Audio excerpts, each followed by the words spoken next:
I know we are running desperately late, but this is the most important topic of the day, climate and climate action as it relates to business. As you can see, this business couldn't go anywhere with the rains that we saw.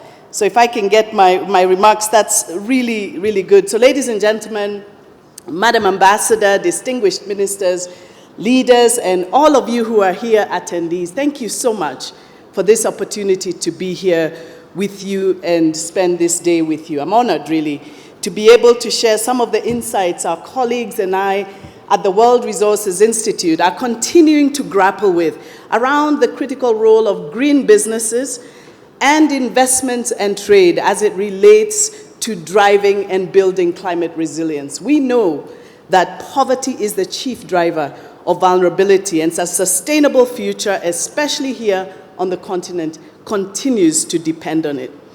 I speak to you here today as a proud Kenyan, an East African, and an African, and of course a citizen of this beautiful yet fragile planet.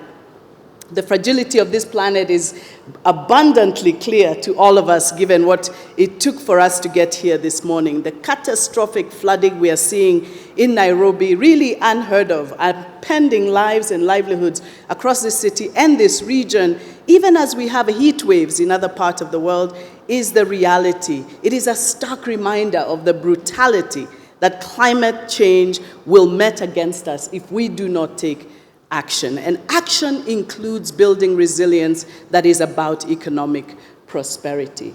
I am the mother of 2 daughters and, of course, the daughter of a proud Kenyan scientist. And I am also a professional woman who's committed to a vision of Africa as a thriving continent, a prosperous continent with 1,000 and 1,000,000 and even billions of futures, because this continent, a bountiful continent with stunning biodiversity, has billions of people, and each of them deserves a future that is prosperous. I'm also really lucky and grateful that I spend every single day at the World Resources Institute as the Managing Director for Africa and Global Partnerships, and I spend those days working to make this vision a reality with immensely talented scientists and doers here in Kenya, in the region, and across the world.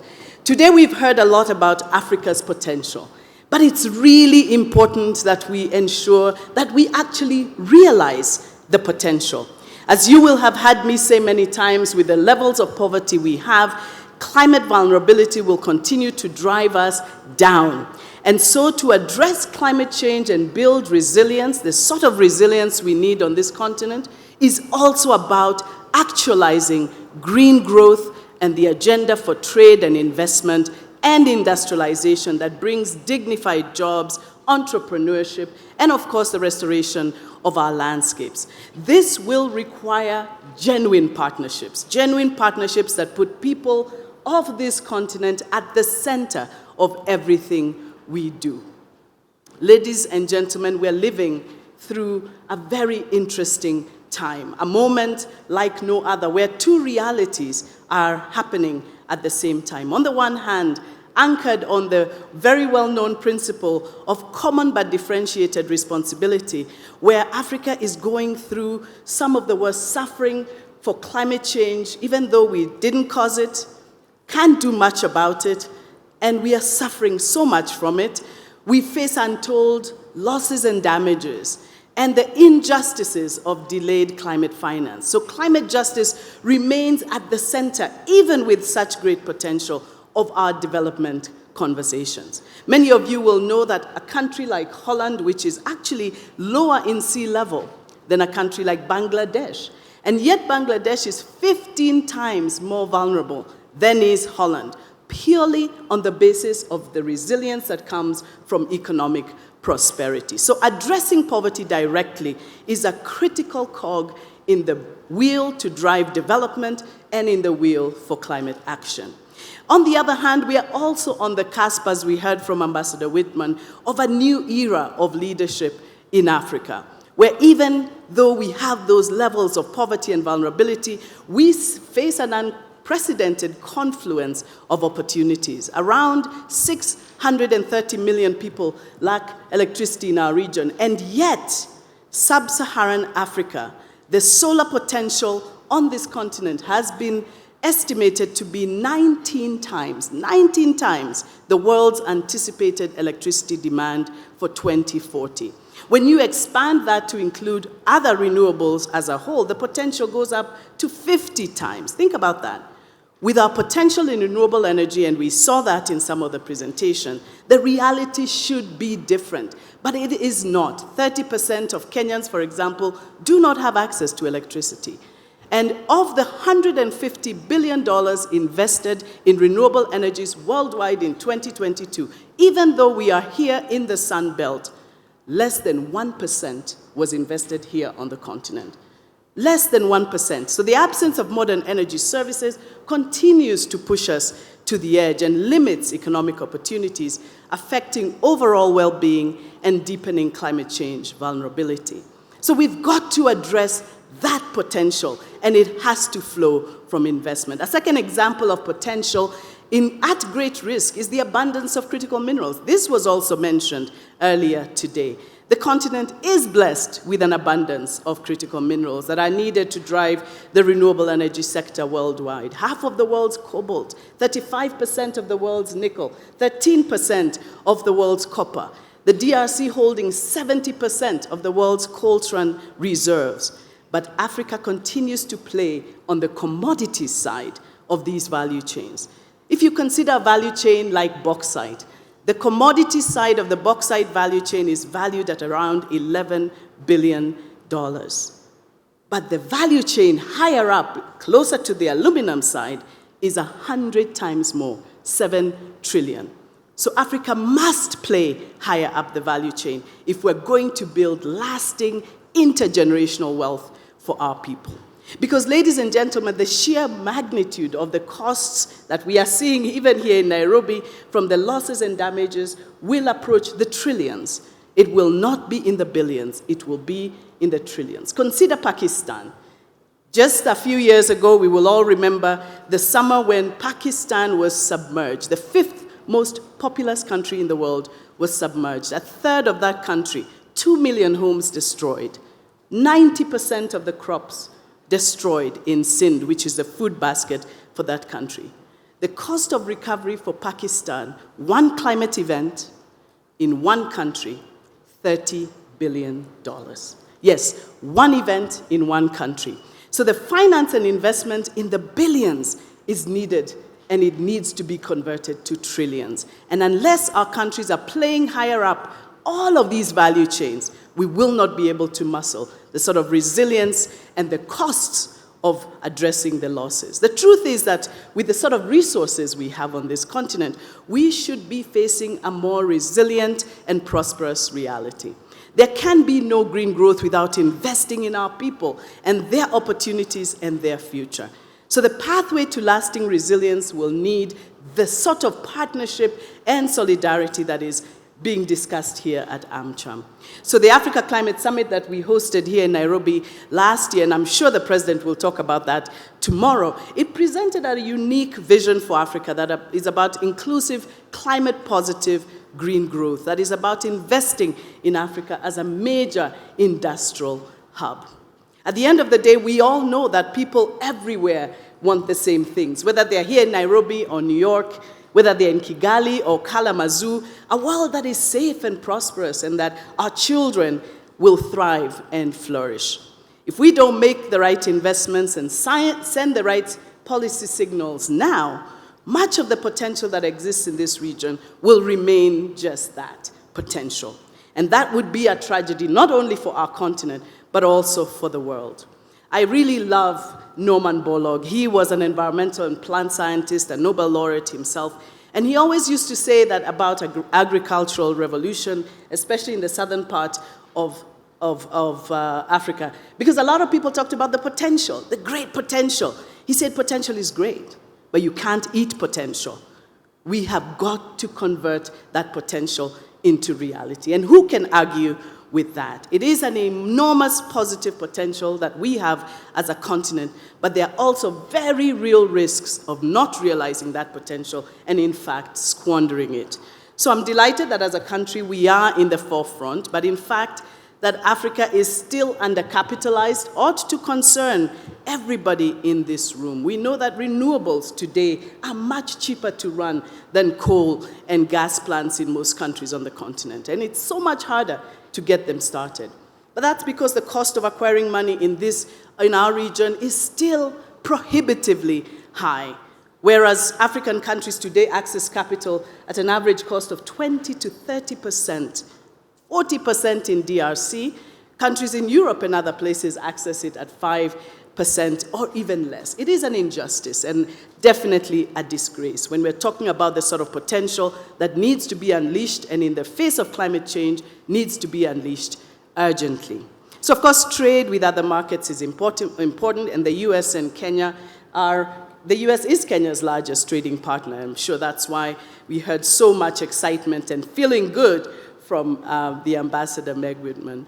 Indeed, the US is driving a lot of that partnership, but intra-Africa trade, crucially important for us to invest in, and it was wonderful to hear from the East African community, because intra-Africa trade today stands at 16%, compared to 80% intra-European or 60% intra-Asian. We have got to indigenize and innovate the technology and expand investment productions right here on the continent so that the value add is not the lowest common denominator. It should trouble everybody in this room that Africa is only 2% of global manufacturing. It should be much, much higher. So how can we keep talking about potential if so much of that potential that we talk about continues to depend on others, and while many of our businesses, institutions, and financial structures are lagging?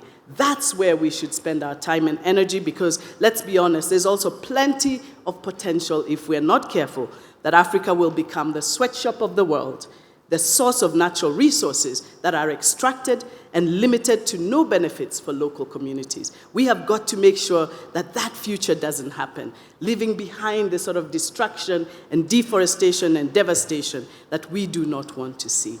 Because the climate crisis stands and puts us in real danger, and large populations could simply be robbed of their futures. So we do not want to put that at the center, certainly not what we have as our interest. Ladies and gentlemen, we've experienced that in the past, and that's why I say it so seriously, and we cannot afford to replay that future. So how do we transform potential into reality and make trade and investment more inclusive? Trade that shores up the rights of workers, of women, and marginalized communities, genuinely protects the environment. We need green industrial policy that doesn't place the rules of international agreements above nurturing sustainable development and climate resilience in country. And we have to ensure that we're not leaving any communities behind when we build green economies and accelerate renewable energy.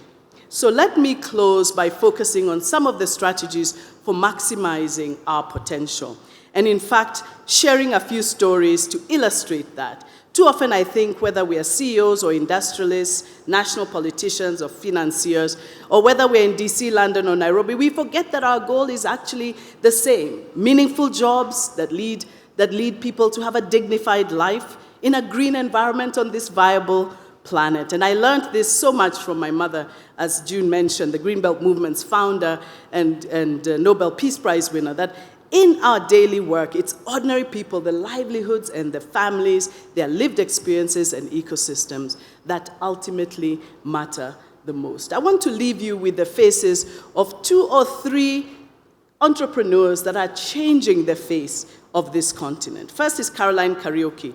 And what Caroline Kariuki is doing is what at WRI we call Restoration Championship.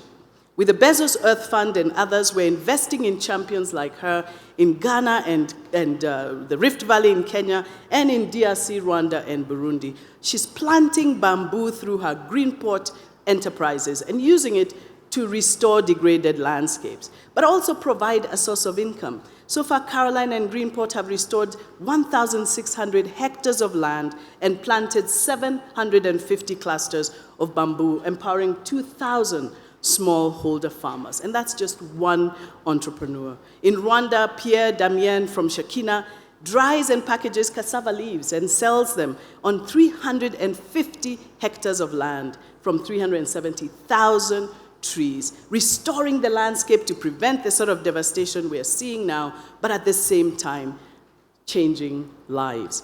Finally, ladies and gentlemen, right here in the audience is a shining beacon of Africa's ingenuity, resilience, and unwavering optimism. My friend and sister, Shiro Wawero, I hope she's still here, because she is the founder and CEO of Wanjira, which is an ancestral luxury brand inspired by Africa. Shiro, are you here?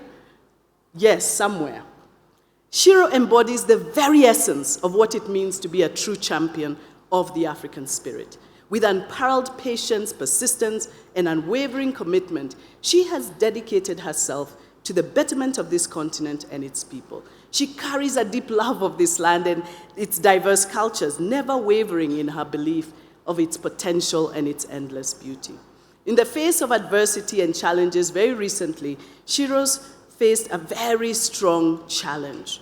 She was faced with a setback about a year ago due to supply chain traceability issues impacting the value chains that we have from her cotton products. But she did not falter. Instead, she seized the opportunity to transform those lemons into the most delicious lemonade.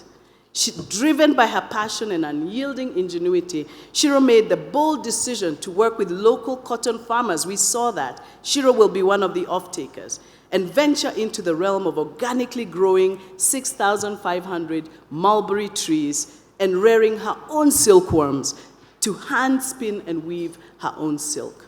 Did I mention that she's actually making her own natural dyes for this silk? She and these entrepreneurs have not only overcome obstacles, but they continue to redefine what is possible, the potential, the entrepreneurship, and the creativity. All of these entrepreneurs are powerful reminders that with dedication, creativity, and meaningful investment, and a steadfast belief in one's dreams, anything is possible. They are the true pioneers of Africa's innovation, beacons of hope, and the potential that is right here on the African continent. So in closing, ladies and gentlemen, I must close now and say that there is a concept in physics called potential difference. And that can be defined by the difference in voltage between 2 points that will cause a current to flow. For far too long, Africa's potential has been blocked by global inequities, poor governance, inadequate infrastructure, and broken promises. As those of you in this room know, that story is beginning to change. And it needs to do so more rapidly, more equitably, and more sustainably. It is time to tip the balance in favor of our entrepreneurs and the promise that they show for Africa, and allow the current to finally flow. Because when it does, the potential will not only drive the next engine for global prosperity, but if done correctly, responsibly, and fairly, it will save this planet for us and our children. Thank you very much for listening.